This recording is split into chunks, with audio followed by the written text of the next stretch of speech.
K Suresh ಅವರು ಆಗಮಿಸಲಿದ್ದಾರೆ. ಶುರುವಾಗಲಿದೆ. ಈಗಾಗಲೇ ನಮ್ಮ ಆರ್ ನಗರದ ಕಾನೂನು ಶ್ರೀಮತಿ ಕುಸುಮಾ ಹನುಮಂತರಾಯಪುರರ ಅಧ್ಯಕ್ಷತೆಯಲ್ಲಿ ಕಾರ್ಯಕ್ರಮ ನಡೆಯಲಿದೆ. ಇನ್ನು ಹಲವಾರು ಗಣ್ಯರು ಈ ಒಂದು ಕಾರ್ಯಕ್ರಮ ಕಡೆ ಬರಬೇಕು.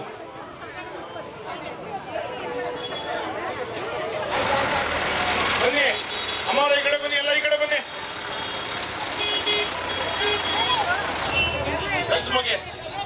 ಅಮ್ಮವ್ರ ಈ ಕಡೆ ಬನ್ನಿ, ಬನ್ನಿ ಬನ್ನಿ ಬನ್ನಿ ಈ ಕಡೆ ಬನ್ನಿ, ಬನ್ನಿ ಇದೆ ಬಿಡಿ. ನಮ್ಮ ನಾಯಕರು ಇಲ್ಲಿದ್ದಾರೆ ನೋಡಿ.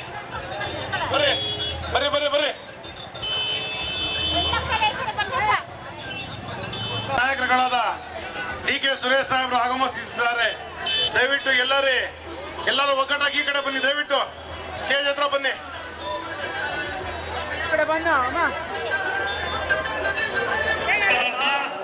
ಡಿ ಕೆ ಸುರೇಶ್ ಅಣ್ಣವರು ಇನ್ನು ಕೆಲವೇ ಕ್ಷಣದಲ್ಲಿ ಬರಲಿದ್ದಾರೆ. ಹಾಗೆ ಇಲ್ಲಿನ ನಾಯಕರುಗಳು ತಾವು ಎಲ್ಲ ಏನು ಬಂದಿದ್ದಾರೆ ಕಾರ್ಯಕರ್ತರು, ನೀವು ಯಾರು ಅಂಗಡಿಗಳ ಹತ್ರ ನಿಂತ್ಕೊಬೇಡಿ. ನಿಮ್ಮವ್ರನ್ನ ಯಾರು ನೀವು ವಹಿಸ್ಕೊಂಡಿದ್ದೀರಾ ಆ ಜನರ ಮತ ನಮಗೆ ಲಾಸ್ಟ್ ಟೈಮ್ ಅಷ್ಟೇ ನಮ್ಮ ಕುಸುಮಾ ಮೇಡಮ್ ಅವ್ರಿಗೆ ಅತಿ ಹೆಚ್ಚಿನ ಮತ ಮೋಹನ್ ಕುಮಾರ್ ನಗರದಿಂದ ಬಂದಿತ್ತು ಕಾಂಗ್ರೆಸ್ ಪಕ್ಷಕ್ಕೆ.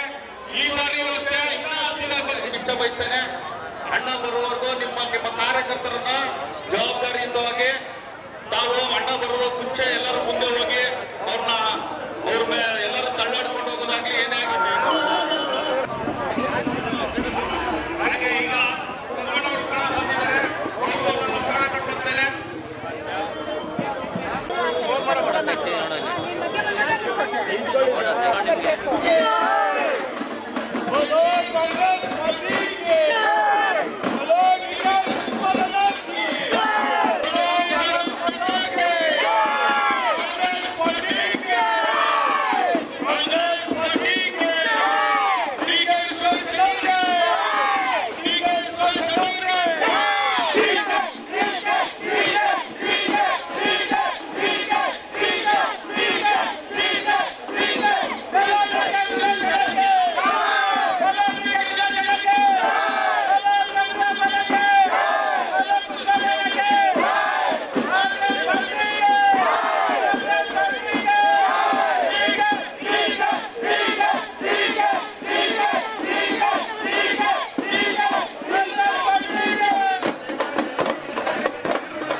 ಲೋಕಸಭಾ ಚುನಾವಣೆ ಸಮೀಪಿಸ್ತಾ ಇದ್ದಂತೆ ಬೆಂಗಳೂರು ಗ್ರಾಮಾಂತರ ಲೋಕಸಭಾ ಅಭ್ಯರ್ಥಿಯಾದ ಡಿಕೆ ಸುರೇಶ್ ಅವರು ಬಹಳ ದೊಡ್ಡ ಮಟ್ಟದಲ್ಲಿ ಪ್ರಚಾರದ ಕಣಕ್ಕೆ ಇಳಿದಿದ್ದಾರೆ.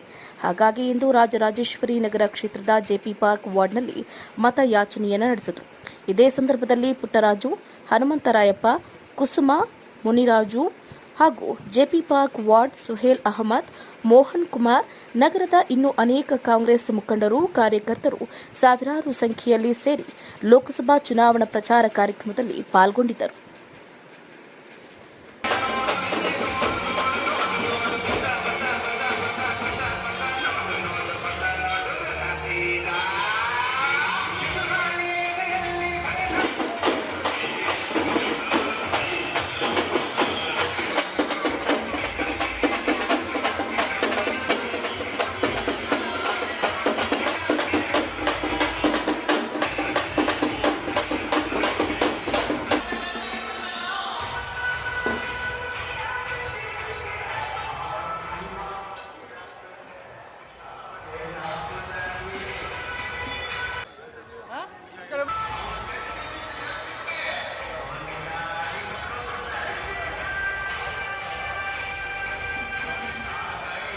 ಸರ್, ಖಂಡಿತವಾಗ್ಲೂ ಒಂಥರ ಸಂತೋಷ ಥರ ಸುದ್ದಿ. ನಮ್ಮ ನಾಯಕರು ಬರ್ತಾರಂದ್ರೆ ಜನ ಹಂಗವೇ ಸೇರ್ಕೊಳ್ತಾರೆ. ಅದಕ್ಕೇನು ಅವ್ರಿಗೆ ಇಲ್ಲಿ ಕೂಗಬೇಕು ಸೇರಿಸ್ಬೇಕು ಅಂತೇನಿಲ್ಲ. ಇವ್ರು ಬರ್ತಾವ್ರೆ ಅಂತ ಅನೌನ್ಸ್ ಮಾಡಿದ್ರೆ ಡಿ ಕೆ ಸುರೇಶ್ ಅವ್ರು ಬರ್ತಾವ್ರೆ ಅಂದರೆ ಜನ ಆಟೋಮೆಟಿಕ್ ಆಗಿ ತಾನೇ ಸೇರ್ತಾರೆ ಸರ್. ಸರ್ ಹೇಳ್ದಂಗೆ ನಡ್ಕೊಂಡಿರೋದು ನಾವೇ. ನಮ್ಮ ಸರ್ಕಾರ ನುಡಿದಂತೆ ನಡೆದ ಏಕೈಕ ಸರ್ಕಾರ ನಮ್ಮದು. 5 ಗ್ಯಾರಂಟಿಗಳು ಏನಿಲ್ಲ ಕಳೆದ ಚುನಾವಣೆಗಳಿಗೆ ಹೇಳಿದ್ವೋ ಅದನ್ನು ಸರ್ಕಾರ ಬಂದೊಡನೆ ಒಂದು 2-3 ತಿಂಗಳ ಒಳಗಡೆ ಪೂರೈಸಿದ್ದೀವಿ. ಖಂಡಿತವಾಗ್ಲೂ ಅದಕ್ಕೆ ಸುಮಾರು ಬೆನಿಫಿಟ್ ಆಗಿದೆ. ಹೆಚ್ಚು ಕಮ್ಮಿ ತಿಂಗಳಿಗೆ 4-5 ಸಾವಿರ ಆನ್ ಆನ್ ಆ್ಯಾವರೇಜ್ ಪ್ರತಿ ಹೌಸ್ಗೆ, ಪ್ರತಿ ಒಂದು ಹೌಸ್ ಹೋಲ್ಡ್ ಫ್ಯಾಮಿಲಿ ಏನಿದೆಯೋ ಅವ್ರಿಗೆಲ್ಲ ಅಷ್ಟೊಂದು ಅನುದಾನ ಹೋಗ್ತಾ ಇದೆ. ಹೇಗೆಂದರೆ ಒಂದು 5 ರೀತಿಯಲ್ಲಿ ಗೃಹ ಶಕ್ತಿ ಆಗ್ಬೋದು, ಗೃಹ ಜ್ಯೋತಿ ಆಗ್ಬೋದು, ಅನ್ಯ ಭಾಗ್ಯ ಆಗ್ಬೋದು, ಆಮೇಲೆ ಯುವ ನಿಧಿ ಆಗ್ಬೋದು, ಬೇರೆ ಒಂದು 5 ಗ್ಯಾರಂಟೀಸ್ ಮೂಲಕ ಆನ್ ಆನ್ ಆ್ಯಾವರೇಜ್ 5,000 ರೂಪಾಯಿ ತಿಂಗಳಿಗೆ ಒಂದು ಫ್ಯಾಮಿಲಿಗೆ ಸೇರ್ತಾ ಇದೆ ಬಡ ಕುಟುಂಬದವ್ರಿಗೆ.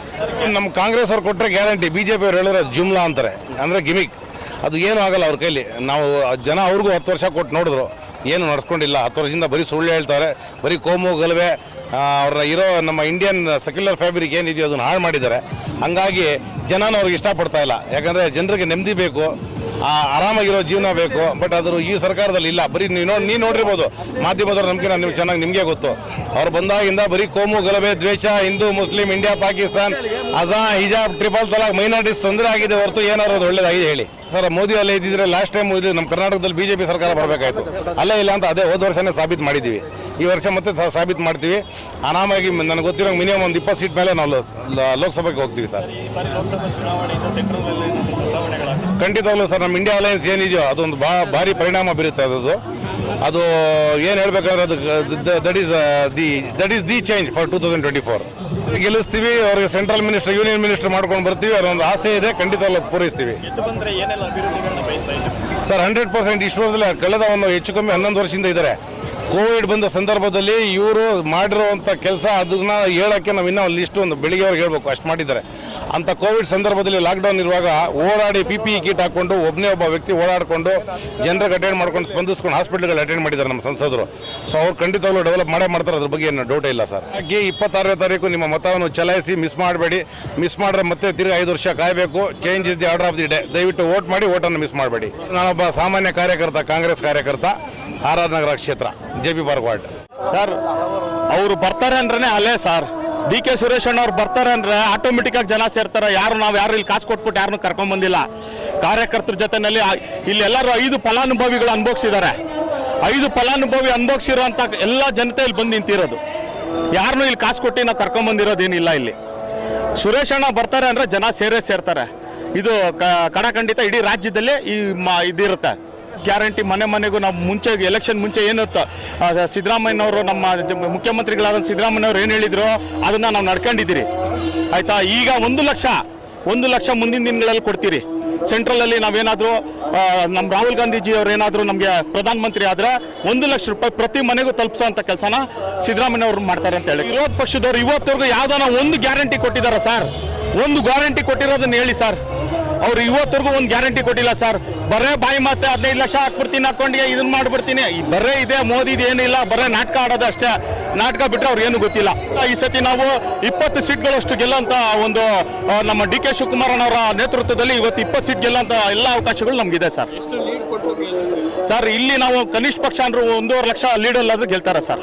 ರಾಜರಾಜೇಶ್ವರಿ ಕ್ಷೇತ್ರಕ್ಕೆ ಅವರು ಲಾಕ್ಡೌನ್ ಸಮಯದಲ್ಲಾಗಲಿ, ಕರೋನಾಲೆಲ್ಲಾಗಲಿ ತುಂಬ ಕಷ್ಟಪಟ್ಟು ಎಣ್ಣೆಗಳು ಊಟಕ್ಕೆ ಜನಗಳು ಇರಲಿಲ್ಲ. ಆವಾಗ ಎಲ್ಲರೂ ಮನೆ ಬಿಟ್ಟು ಎಲ್ಲ ಓಡ್ತಾಯಿದ್ರು. ಎಲ್ಲ ಮಾಡಿದಾಗ ಅವರೇ ಕಷ್ಟಪಟ್ಟು ಒಬ್ಬ ಸಾಮಾನ್ಯ ಮನುಷ್ಯನಾಗಿ ಅವರು ಕೆಲಸ ಮಾಡಿದ್ದಾರೆ. ಇವಾಗ ಈ ಸರಿ ಅವರು ನಮ್ಮ ಜೊತೆ ನಿಂತ್ಕೊಂಡು 3ನೇ ಬಾರಿ ಗೆಲ್ಸ್ಕೊಂಡು ನಾವು ಬರ್ತೀರಿ ಅಂದ್ಬಿಟ್ಟು ನಮ್ಗೆ ವಿಶ್ವಾಸ ಇದೆ.